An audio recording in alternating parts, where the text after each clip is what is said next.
శ్రీమహాగణాధిపతయే నమః. శ్రీరామకృష్ణగురవే నమః. శ్రీమద్భగవద్గీత 9వ అధ్యాయం. రాజవిద్య రాజగుహ్య యోగం. మనం ఈ భక్తి షట్కం అనే విభాగంలో ఇప్పుడు 3వ అధ్యాయంలోకి వచ్చాం. విజ్ఞాన యోగం, అక్షర పరబ్రహ్మ యోగం దాటి రాజవిద్య రాజగుహ్య యోగం అనే అంశంలోకి వస్తున్నాం. ఇక్కడ శ్రీకృష్ణ పరమాత్మ అర్జునుడి ప్రశ్న కోసం ఎదురు చూడలేడు. ఇంకా తన తత్వాన్ని స్పష్టంగా ఇంకా బాగా ఆవిష్కరించడం కోసం విషయాన్ని కొనసాగిస్తున్నాడు. అది ఈ విషయంలో ఉండే లోతైన అంశం, ఈ విషయంలో ఉండే అంతరార్థం. అంటే ఈ విషయం చాలా ముఖ్యమైంది. అందుకని దీని పేరు ఏమన్నారు? రాజవిద్య, విద్యలలోకెల్లా శ్రేష్టమైంది. రాజగుహ్యం, రహస్యాలన్నిటిలోకి రహస్యమైంది. అంటే ఇది సాధారణ మానవులు గుర్తించలేని అంశం కనుక ఇది నీకు చెప్తున్నాను ప్రత్యేకించి అని ఈ అంశాన్ని దృఢంగా అర్జునుని మనస్సులోకి తీసుకువెళ్ళడానికి ఇంకా మళ్ళీ ప్రశ్న కోసం ఎదురు చూడకుండా ఈ అంశాన్ని కొనసాగిస్తూ ఉన్నాడు. శ్రీ భగవానువాచ ఇదంతు తే గుహ్యతమం ప్రవక్ష్యామ్యనసూయవే జ్ఞానం విజ్ఞానసహితం యజ్ఞాత్వా మోక్ష్యసే అశుభాత్. ఇది మహారహస్యమైన విషయం చెప్తున్నాను, జాగ్రత్తగా విను. రాజవిద్యా రాజగుహ్యం పవిత్రమిదముత్తమం ప్రత్యక్షావగమం ధర్మ్యం సుసుఖం కర్తుమవ్యయం. ఇది రాజవిద్య, రాజగుహ్యం. ఇది పవిత్రం, ఉత్తమం, ప్రత్యక్షావగమం, ప్రత్యక్షంగా మనకు అనుభవంలోకి వచ్చేటటువంటి అంశం. ధర్మ్యం, ఇది ధర్మ మార్గానికే సంబంధించినది. ఇందులో ఏ విధమైన అధర్మ స్థితి లేదు. సుసుఖం, చాలా సులభమైంది. అవ్యయం, నాశరహితమైంది. కనుక ఈ ధర్మాన్ని గురించి నీకు శ్రద్ధగా చెప్తున్నాను, విను. అశ్రద్ధధానా పురుషా ధర్మస్యాస్య పరంతప అప్రాప్య మాం నివర్తంతే మృత్యు సంసారవర్త్మని. ఈ ధర్మం పట్ల విశ్వాసం లేకుండా ఎవరైతే ఈ ధర్మాన్ని తిరస్కరిస్తూ ఉన్నారో వాళ్ళు మళ్ళీ మళ్ళీ ఈ లోకంలోకి పునరపి జననం పునరపి మరణం కావలసిన వాళ్ళే అవుతారు. కనుక ఈ ధర్మాన్ని విశ్వాసంతో ఆచరించాలి. ఎందుకంటే మయా తతమిదం సర్వం జగదవ్యక్తమూర్తినా మత్స్థాని సర్వభూతాని నచాహం తేష్వస్థితః. ఒక అద్భుతమైన సత్యాన్ని చెబుతాను, విను. ఈ సమస్త జగత్తు, సమస్త ప్రపంచం నేనే విస్తరించాను. అవ్యక్తంగా ఉన్న నేను వ్యక్తరూపంగా ఈ ప్రపంచాన్ని మొత్తాన్ని నేనే విస్తరించాను. అంటే అర్థం ఏమైంది? మత్స్థాని సర్వభూతాని, సమస్తమైన ప్రాణికోట్లు కూడా నాలోనే ఉన్నాయి. అయితే విచిత్రం ఏమిటంటే నచాహం తేషు అవస్థితః, వాటిలో నేను లేను. అంటే అర్థం వాటికి మాత్రమే పరిమితమై లేను. నేను అంతటా ఉన్నాను. అన్ని వస్తువులు అన్ని ప్రాణులు నాలో ఉన్నాయి.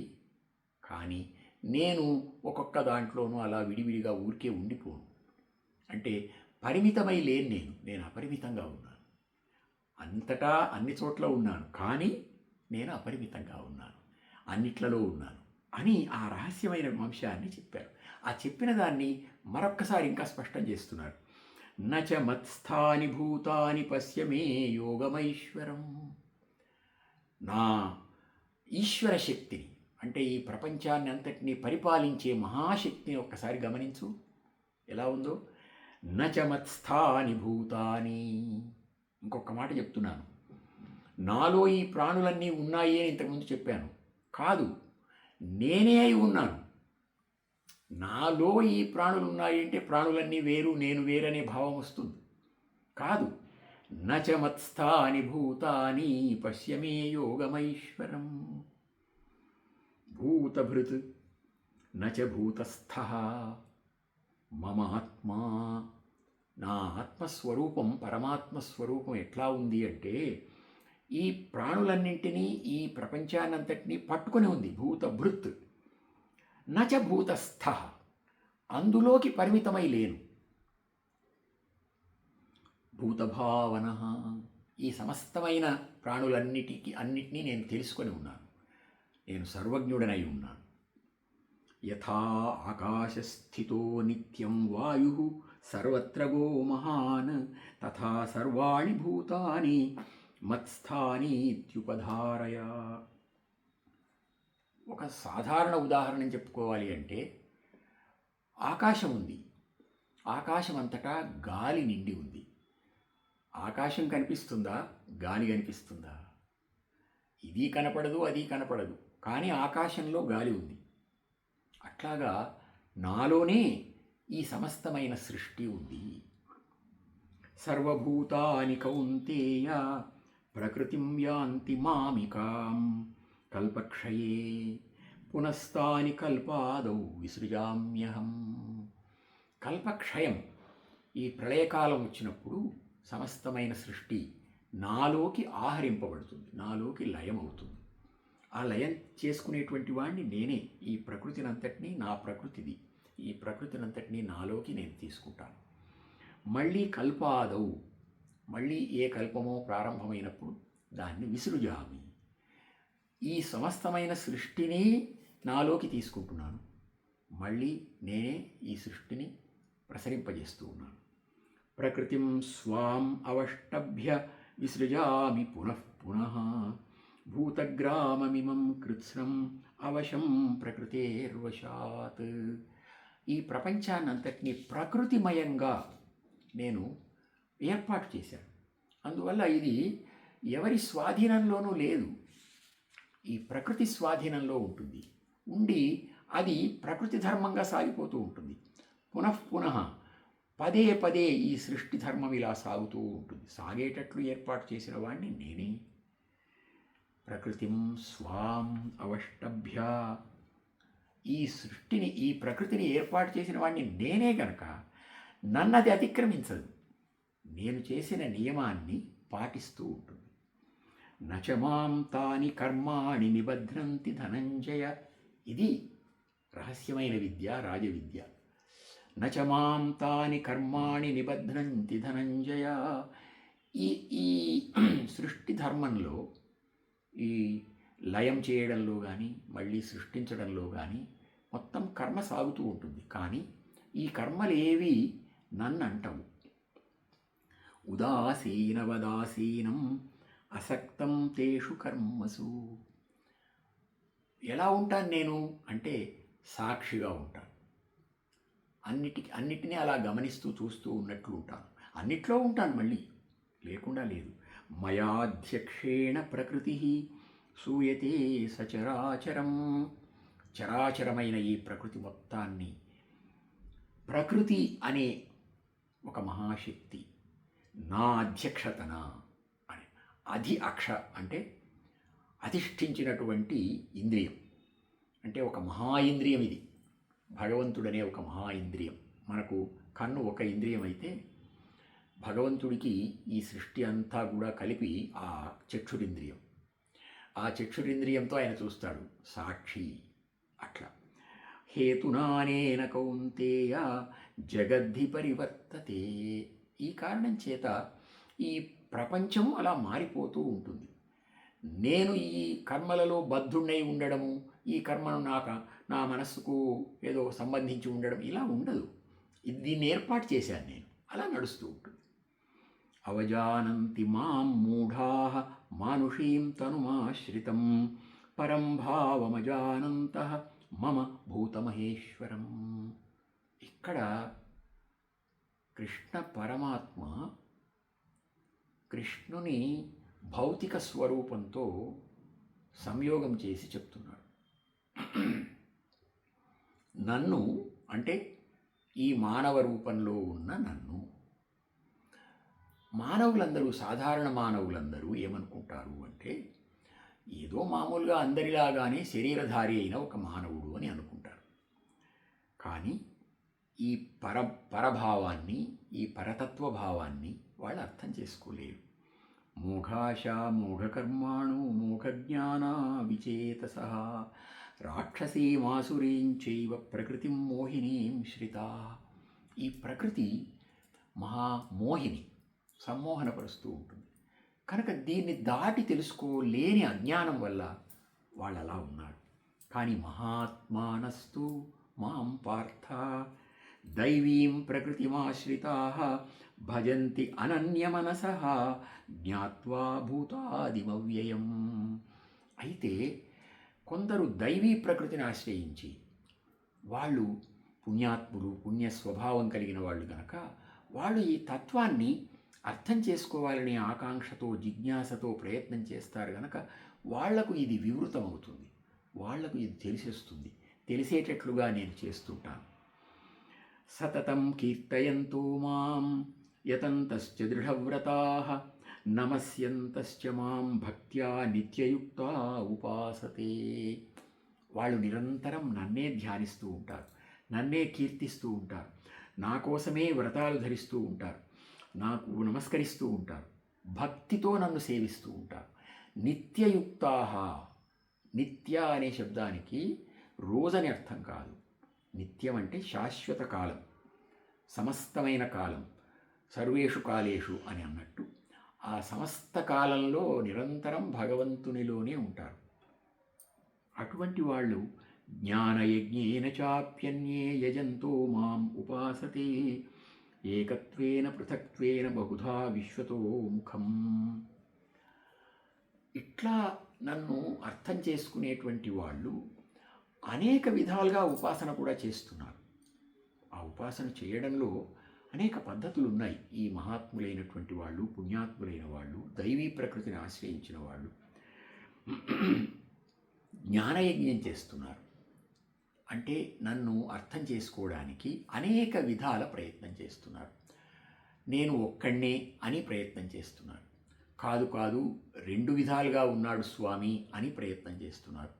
కాదు కాదు బహువిధాలుగా ఉన్నాడు స్వామి అని ప్రయత్నం చేస్తున్నారు. విశ్వతోముఖుడై ఉన్నాడు, అంతటా ఉన్నాడు అని ప్రయత్నం చేస్తున్నారు. ఇలాగా అనేక విధాలుగా నన్ను చేరడానికి వీళ్ళు, ఈ మహాత్ములు ప్రయత్నం చేస్తున్నారు. వేదాన్ని ఆశ్రయించి యజ్ఞాలు చేస్తున్నారు. వేదంలో చెప్పినటువంటి అనేక క్రతువులు అంటారు, క్రతురూపమైనటువంటివి చేస్తున్నారు. అది ఒక విధమైన యజ్ఞం.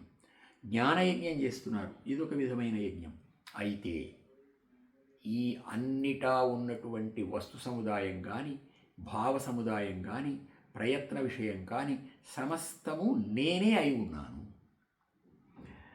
అహం క్రతురహం యజ్ఞ స్వధాహం అహమౌషధం మంత్రోహం అహమేవాజ్యం అహమగ్నిరహం హుతం. ఈ యజ్ఞాలు చేస్తున్నారు వీళ్ళు. అంటే భగవత్ ప్రీతి కోసం ఎన్నో కార్యక్రమాలు చేస్తున్నారు. ఈ చేసే అన్నిటి స్వరూపం నేనే అయి ఉన్నాను. అందువల్లనే ఔషధం, యజ్ఞంలో వేసేటటువంటి సమిధలు ఔషధం అంటారు, ఓషధి అంటారు. పృథివ్యా ఓషధయ అని భూమి నుండి ఈ ఓషధులు వస్తాయి. ఆ ఓషధులను, అటువంటి ఔషధాన్ని అంటే ఆ యజ్ఞ వస్తువులను ఆ యజ్ఞంలో ఆహుతులుగా వేస్తారు, ఆజ్యాన్ని వేస్తారు. ఈ వేసే సమస్త వస్తుస్వరూపం కూడా నేనే అయి ఉన్నాను. ఇంకా విశేషం, పితాహమస్య జగతః మాతా ధాతా పితామహః వేద్యం పవిత్రమోంకారః రుక్సామయజురేవ చ. ఎన్ని భిన్న భిన్నమైన వస్తురూపాలుగా ఈ సృష్టి కనిపిస్తుందో, ఆ కనిపించేది భిన్నత్వం ఉన్నప్పటికీ ఆ భిన్నత్వంలో ఏకసూత్రంగా ఉన్నది మాత్రం నేనే. నేనుగా నన్నుగా గుర్తించేవాడు మహాత్ముడు. గతిర్భర్త ప్రభు సాక్షి నివాసశరణం సుహృతు ప్రభవ ప్రళయస్థానం నిధానం బీజమవ్యయం అని ఈ సమస్తానికి నేను సాక్షిని అని కూడా చెప్పారు. ఆ వస్తురూపంగానూ ఆయనే ఉన్నాడు, వాటిని చూస్తున్నటువంటి సాక్షి రూపంగాను ఆయనే ఉన్నాడు. తపామ్యహమహం వర్షం, నేను ఈ ఎండ తపన రూపంగా ఉన్నాను, తపింపజేస్తున్నాను, వర్ష రూపంగా ఉన్నాను. నిగృహ్ణామి ఉత్సృజామి చ, అన్నిటినీ లోపలికి తీసుకుంటున్నాను, మళ్ళీ బయటికి వదులుతూ ఉన్నాను. అమృతం చైవ మృత్యుశ్చ, మరణ రూపంగా కూడా ఉన్నాను, అమరణ రూపంగా కూడా ఉన్నాను. సదసత్య అహమర్జున, సత్ అనే సత్య రూపంగా ఉన్నాను. అసత్, ఈ జగత్తంతా అసత్ అంటాం, అసద్ రూపంగా కూడా ఉన్నాను. అంటే జగద్రూపంగా ఉన్నది కూడా భగవంతుడే, అసత్ అని అంటున్నాము. సదసత్ విశిష్టమైన వస్తువు ఆ భగవంతుడు, సదసత్తును తనలో కలుపుకున్నటువంటి వస్తువు ఆ భగవంతుడు. అయితే ఈ వేదం చదువుకున్నటువంటి వాళ్ళు నిజానికి మహాజ్ఞానులు. వాళ్ళు కూడా వేదం చదువుకోవడం అనేది సామాన్యమైన పని. అయితే ఆ వేదంలో ఉన్న సమస్త తాత్పర్యాన్ని గ్రహించలేక కొంతమంది త్రైవిద్యాః మాం సోమపాః పూతపాపాః యజ్ఞైరిష్ట్వా స్వర్గతిం ప్రార్థయంతే. అందులో ఉంటుంది స్వర్గకామో యజేత అని ఉంటుంది. పోనీలే, కనీసం నరకానికి వెళ్లకుండా స్వర్గానికైనా వెళ్దాం, మహాప్రయత్నం చేసి ఆ భగవంతుణ్ణి పొందగలమో లేదో అని, లేక ఆ విషయం అర్థం కాక సరే స్వర్గానికి వెళ్తాం కదా అని ఏదో ఒక తాత్కాలికమైన ఆశతోనూ వాళ్ళు ఈ యజ్ఞాలన్నీ చేస్తున్నారు. సంతోషం. తే పుణ్యమాసాద్య, వాళ్ళు పుణ్యం సంపాదించుకుంటారు. సురేంద్రలోకం అశ్నంతి, ఆ స్వర్గలోకానికి వెళ్తారు. దివి భోగాన్ అశ్నంతి, వాళ్ళు ఆ స్వర్గలోకంలో భోగాలన్నీ అనుభవిస్తారు. తేతం భుక్త్వా స్వర్గలోకం విశాలం క్షీణే పుణ్యే మర్త్యలోకం విశంతి. పుణ్యకార్యాలు చేయడం తప్పు కాదు, పుణ్యకార్యాలు చేయడం మంచిది. ఆ పుణ్యకార్యాల వల్ల అత్యుత్తమ లోకాలు వస్తాయి. అయితే అదే పరమార్థం కాదు, అది మళ్ళీ పునర్జన్మనిస్తుంది. క్షీణే పుణ్యే మర్త్యలోకం విశంతి. ఏవం త్రయీ ధర్మమనుప్రపన్నాః గతాగతం కామకామా లభంతే. ఈ కోరికలు ఉండడం మూలంగా మళ్ళీ వాళ్ళు రావడం పోవడం అనే కార్యక్రమంలో ఉంటారు. అలా కాకుండా దీనికంటే మించిన స్థాయి ఒకటి ఉంది, దాన్ని అర్థం చేసుకోవాలి. అట్లని వేదానుష్ఠానం చేసేటువంటి వాళ్లను కానీ, యజ్ఞయాగాదులు చేసేటువంటి వాళ్లను కానీ మనం తక్కువ స్థాయిలో చూడకూడదు. వాళ్ళ మనస్థాయి ఎట్లా ఉందో ఏమో, ఆ యజ్ఞాలన్నిటినీ వాళ్ళు ఆ పరమేశ్వరుని పరంగానే చేస్తున్నారేమో మనకేం తెలుసు. కనుక వాళ్ళు తక్కువ స్థాయి కాదు. అయితే నిజమైన ఎక్కువ స్థాయి ఏమిటి, అత్యున్నత స్థాయి ఏమిటి అంటే అనన్యాశ్చింతయంతో మాం ఏ జనాః పర్యుపాసతే తేషాం నిత్యాభియుక్తానాం యోగక్షేమం వహామ్యహం. శతే పంచాశన్యాయం అని ఒకటి ఉంది. నాకు ఒక 100 రూపాయల ప్రయోజనం వస్తే బాగుంటుంది అని నేను ప్రయత్నం చేస్తే ఆ 100లో 75 ఉంది, 50 ఉంది, 20 ఉంది, 10 ఉంది. ఈ వేద అనుష్ఠానాధికాల వల్ల వచ్చే ప్రయోజనాలన్నీ ఈ 75, 50, 10 లాంటివి. నేను 100 ఫలితాన్ని ఆశించి చేస్తున్నానయ్యా అంటే నాకు ఇంక ఈ ఫలితాలన్నీ రాకుండా ఉంటాయా? కనుక ఏమి సాధించాలి? నేను ఆ 100 ప్రయోజనాన్ని సాధించాలి. 100కి 100 పాళ్ళు. ఉన్న జీవితం అల్పం. అల్పమైన ఈ జీవిత కాలంలో తాత్కాలికమైన ప్రయోజనాల కోసం కాలాన్ని వృధా చేయడం ఎందుకు? అదే కాలాన్ని 100 కోసం ప్రయత్నం చేస్తే పునర్జన్మ లేని శాశ్వతమైన ఆనంద స్థితిని పొందవచ్చు కదా అని ఆ స్వామి, ఇది రహస్యం, ఇది అత్యున్నతమైన విద్య, ఇది రాజవిద్య, ఇది రాజగుహ్యం, అత్యంత రహస్యమైన విషయం, అనన్యాశ్చింతయంతో మాం, వేరే విషయాన్ని గురించి ఏమీ ఆలోచించక్కర్లేదు. ఎందుకంటే యోగక్షేమం వహామ్యహం, వాళ్ళ యోగం కానీ వాళ్ళ క్షేమం కానీ, వాళ్ళ మానసికమైన ఆనందం కానీ వాళ్ళ భౌతికమైనటువంటి సుఖ దుఃఖాల విషయం కానీ అన్నీ నేను చూసుకుంటాను కదా. కనుక వాళ్ళు వాటిని గురించి పట్టించుకోవాల్సిన అవసరమే లేదు. అనన్యాశ్చింతయంతో మాం ఏ జనా పర్యుపాసతే, నన్నే శ్రద్ధగా గనక ఉపాసిస్తే, తేషాం నిత్య అభియుక్తానాం, వాళ్ళు నిరంతరం నాలోనే ఉంటారు కనుక, నాలోనే కలిసి ఉంటారు కనుక వాళ్ళ యోగక్షేమాలన్నీ నావే. కనుక వాళ్ళు దేనికి చింతించాల్సిన అవసరం ఉండదు. ఆ విధంగా చెయ్యాలి. అయితే ఏతు అన్యదేవతా భక్తా, కొంతమంది పాపం ఏదో తాత్కాలికమైన సుఖం కోసమనో తాత్కాలికమైన కోరికల కోసమనో అన్యదేవతల్ని కూడా ఆరాధిస్తారు. యజంతే శ్రద్ధయాన్వితా తేపి మామేవ కౌంతేయ యజంతి అవిధిపూర్వకం, వాళ్ళు కూడా నన్నే ఆరాధిస్తున్నారు. ఆ రహస్యం వాళ్ళకు తెలియదు. కాకపోతే వాళ్ళు అంతవరకే కోరారు కనుక అంతవరకే ఇవ్వడం జరుగుతుంది వాళ్ళకు ఫలితం. అహం హి సర్వయజ్ఞానాం భోక్తా చ ప్రభురేవ చ నతు మాం అభిజానంతి తత్వేన అతశ్చ్యవంతి తే, వీళ్ళు సంపూర్ణమైన నా తత్వాన్ని తెలుసుకోవడం లేదు. అన్ని యజ్ఞాలకు నేనే అధిపతిని, నేనే భోక్తను. నిజానికి సమస్తము వ్యాపించిన వాడిని, సమస్త ప్రవర్తకుడను నేనే కనుక సమస్త భోక్తను నేనే. ఆ విషయం తెలియదు కనుక వాళ్ళు ఏమవుతారంటే మళ్ళీ ఇంకొక జన్మను పొందవలసి వస్తుంది. యాంతి దేవవ్రత దేవాన్ పితॄన్ యాంతి పితృవ్రతా భూతాని యాంతి భూతేజ్యా యాంతి మద్యాజినోపి మాం, దేవతలను పూజిస్తే దేవతల దగ్గరికి వెళ్తారు, పితృదేవతల్ని పూజిస్తే పితృదేవతల దగ్గరికి వెళ్తారు, భౌతికమైన మహాశక్తులను ఆరాధిస్తే ఆ భౌతిక శక్తుల దగ్గరికి వెళ్తారు, నన్ను ఆరాధిస్తే అదే సమయంలోనే నా దగ్గరికి వస్తారు. నన్ను ఆరాధించడానికి శ్రమ పడవలసిన పని లేదు. పత్రం పుష్పం ఫలం తోయం యో మే భక్త్యా ప్రయచ్చతి తదహం భక్త్యుపహృతం అశ్నామి ప్రయతాత్మనః. ఏది ఇస్తున్నాడు అనేది కాదు ముఖ్యం, మనసు ఇస్తున్నాడా లేదా అనేది ముఖ్యం. ప్రయతాత్మనః, మనస్సును సంయమనం చేసుకుని భౌతిక వస్తువుల నుండి ఉపసంహరించుకొని శుద్ధాత్మస్వరూపుడై ఆ శుద్ధమైన ఆత్మను శుద్ధమైన మనస్సును ఇస్తున్నాడు భగవంతుడికి. అది పత్రము, పుష్పము, ఫలము, జలము, ఏదో ఒకటి. భౌతికమైనది కేవలం ఒక సంజ్ఞ మాత్రమే, ఒక గుర్తు మాత్రమే. ఇది కాదు ఇవ్వవలసింది ఆ సంయమితమైనటువంటి మనస్సు, భౌతిక వస్తువుల నుండి తన లోపలికి తీసుకున్నటువంటి మనస్సు. దాన్ని సమర్పణ చేస్తే చాలు.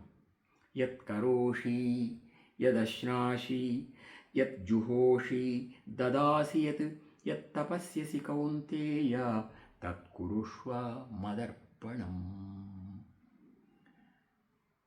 నీవు ఏమేమి చేస్తున్నావో సమాజంలో, సృష్టిలో, ఈ ప్రపంచంలో జీవించడం అనే ఈ శరీర జాగ్రత్త కోసం ఏమేమి జరుగుతున్నాయో పనులు, వాటిని నాకు సమర్పిస్తూ చేయి. అప్పుడు నాలోనే ఉంటావు నీవు.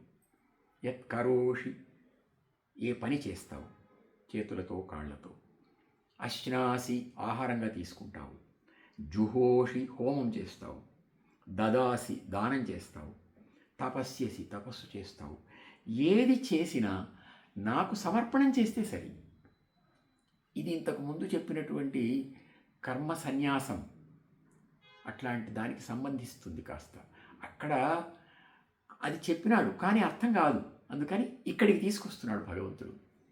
ఎవరికి సమర్పణ చేయాలి? సమర్పణ చేయమని చెప్పారు, కర్మ సన్యాసం చేయమన్నారు. అంటే మానసికంగా కర్మ నేను చేయడం లేదు అని సన్యసించమన్నారు. ఎవరికి సమర్పించాలి దాన్ని? సమర్పించడానికి ఒక వ్యక్తి కావాలి. ఆ వ్యక్తి ఎవరు? భగవంతుడు. శుభాశుభఫలైరేవం మోక్ష్యసే కర్మబంధనై సన్యాసయోగయుక్తాత్మా విముక్తో మాం ఉపైష్యసి. ఆ విధంగా నీకు కర్మబంధం రాకుండా ఉంటుంది. శుభఫలమా అశుభఫలమా వీటితో నీకేమీ సంబంధం ఉండదు. సమోహం సర్వభూతేషు. ఈ లోకంలో ఉండేవాళ్ళు అందరూ నాకు సమానమే, ఏదో నా దగ్గరికి వస్తే నేను తీసుకుంటున్నాను, మిగతా వాళ్ళని తీసుకోవడం లేదు అని కాదు. ఇది ఒక ప్రకృతి ధర్మంగా ఉంది. ఈ ప్రకృతి ధర్మాన్ని జిజ్ఞాసతో అర్థం చేసుకొని దైవీ ప్రకృతితో, ఆ దైవీ భావనతో నన్ను చేరాలనే ఆకాంక్ష పొందితే అప్పుడు నాలోకి చేరుకుంటాడనేది మాత్రమే చెప్తున్నాను. అంతేగాని ఏ ప్రాణి పట్ల నాకు తారతమ్య భావం లేదు. సమోహం సర్వభూతేషు నమే ద్వేష్యోస్తి న ప్రియః ఏ భజంతి తు మాం భక్త్యా మయి తేషు చాప్యహం. లోకంలో ఉండే వ్యక్తుల విషయంలో కూడా ఎవరు నన్ను ఆరాధిస్తుంటారో, ఇతడు ఎక్కువ వ్యక్తి, ఇతడు తక్కువ వ్యక్తి, ఇతడు ఇటువంటి వాడా అటువంటి వాడా అనేది కూడా నాకు లేదు. అందరూ ఎవరైనా కావచ్చు. భక్తి ఒక్కటే కోరుతున్నాను. నన్ను విశ్వసించి నాయందు సమర్పణం చేస్తే, నన్ను శరణాగతి చేస్తే అప్పుడు అతన్ని నేను ఉద్ధరిస్తాను. అంతే. ఆ వ్యక్తి ఎవరు అనేది నాకు సంబంధం లేదు. అపి చేత్ సుదురాచారో భజతే మాం అనన్యభాక్ సాధురేవ సమంతవ్యః సమ్యగ్ వ్యవసితో హి సహా. ఒకవేళ దురాచారంలో అంతవరకు ఉన్నాడు అనుకుందాం, అప్పుడు జ్ఞానాన్ని పొంది, ఈ జ్ఞానాన్ని పొంది, ఈ సమస్తమైన సృష్టి కానీ ఇదంతా సమస్తం ఏకమై ఉంది, ఆ ఏక భగవంతునిలోనే ఉంది అని గనక గుర్తించి అతడు నాకు సమర్పణం చేస్తే, చేసిన మరుక్షణం నుంచి అతడు నావాడు, అతడు సాధురేవా, అతడు సజ్జనుడే. క్షిప్రం భవతి ధర్మాత్మా శశ్వత్శాంతిం నిగచ్చతి. ఇతడు వెంటనే ధర్మాత్ముడైతాడు, వెంటనే శాంతిని పొందుతాడు. ఇది నీవు ఈ విషయాన్ని లోకంలో అంతటా కూడా ప్రచారం చేయవచ్చు. ఇందులో ఏమి అబద్ధం లేదు. కౌంతేయ ప్రతిజానీహి నమే భక్త ప్రణశ్యతి. నా భక్తుడైన వాడికి నాశనం లేదు. అతడు నన్నే చేరుకుంటాడు, సమస్తమైన సౌఖ్యాలను అనుభవిస్తాడు. మాం హి పార్థ వ్యపాశ్రిత్య ఏపి స్యుః పాపయోనయః స్త్రియో వైశ్యాస్తథా శూద్రాః తేపి యాంతి పరాం గతిం. లోకంలో మనకు ఒక చాతుర్వర్ణ్య వ్యవస్థ అనేది ఉంది. అది ఉన్నంత మాత్రాన అలాగే స్త్రీ పురుష వ్యవస్థ అనేది ఉంది. చిన్నపిల్లలు పెద్దవాళ్ళు అనే ఒక మార్పు ఉంది. ఏదైనా ఉండని, ఇది ప్రకృతి ధర్మం. ఈ ప్రకృతి ధర్మంలో వచ్చిన దానికి హెచ్చుతగ్గులు లేవు. హెచ్చుతగ్గులు నా దృష్టిలో లేవు. అతడు మేధావంతుడైనటువంటి, మహాశక్తి సంపన్నుడైనటువంటి, విజ్ఞానవేత్త అయినటువంటి వాడు కావచ్చు, తపస్వి ఋషి కావచ్చు, లేదా మహాపరిపాలకుడు కావచ్చు, ఈ రాజ్యాన్నంతటినీ ధర్మయుక్తంగా పరిపాలించే మహారాజు కావచ్చు. వీళ్ళందరూ నాకు సమానమే. వీళ్ళందరికీ ఈ సిద్ధి సంప్రాప్తిస్తుంది.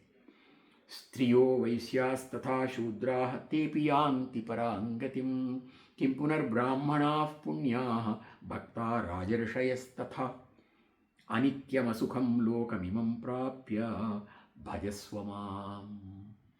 ఈ లోకమంతా కూడా అనిత్యమసుఖం. దీన్ని వదిలి నన్ను సేవించు. మన్మనా భవ మద్భక్తో. చిట్ట చివరి రాజవిద్యా రాజగుహ్య విషయాన్ని చెప్తున్నారు స్వామి. జీవితంలో అందరము గుర్తుపెట్టుకోవలసినటువంటి ఒక మహాసత్యాన్ని, మహారహస్యాన్ని ఇక్కడ ఆవిష్కరిస్తున్నారు.